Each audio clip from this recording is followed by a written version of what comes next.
Zenith Islamic life insurance limited ও Midland bank পিএলসির মধ্যে সম্প্রতি ব্যাংক ইন্স্যুরেন্স চুক্তি স্বাক্ষর হয়েছে।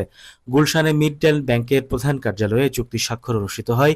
জেনিথ লাইফের পক্ষে চুক্তিতে স্বাক্ষর করেন কোম্পানির মুখ্য নির্বাহী কর্মকর্তা এস নুরুজ্জামান ও মিডল্যান্ড ব্যাংকের পক্ষে ব্যাংকের ব্যবস্থাপনা পরিচালক মোহাম্মদ আহসান উজ্জামান।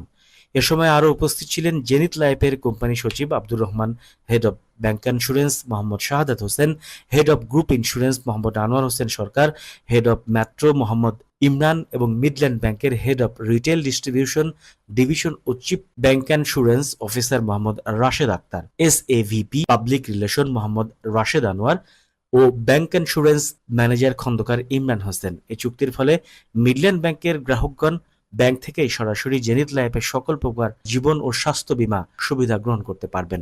যাতে গ্রাহকরা ভালো সেবার মান পায় এবং আমরা যে অঙ্গীকার করি সেই অঙ্গীকারগুলো রাখতে পারি। ব্যাংক ইন্স্যুরেন্সের ব্যাপারে আমরা আলাদা আমরা সুপারভিশন করবো। আপনি যেহেতু আমরা ছোট প্রতিষ্ঠান, আমরা বেশি করবো এই জন্য যাতে আমরা এখান থেকে রেভিনিউটা যাতে বেশি আসলে আমার কস্টিং সেভ হবে, আমার কাজটা সুবিধা হবে। তা আমি মনে করি যে স্যার আপনাকে তো পাবো না, আপনার যে পাশে যে স্যার আপনার যে টিম আছে এই টিমের সাথে আমি যথেষ্ট চেষ্টা করবো যে আমরা উইন সিচুয়েশনে গিয়ে যাতে ব্যাংকেরও প্রফিট হয়, ইন্স্যুরেন্স কোম্পানির প্রফিট হয়।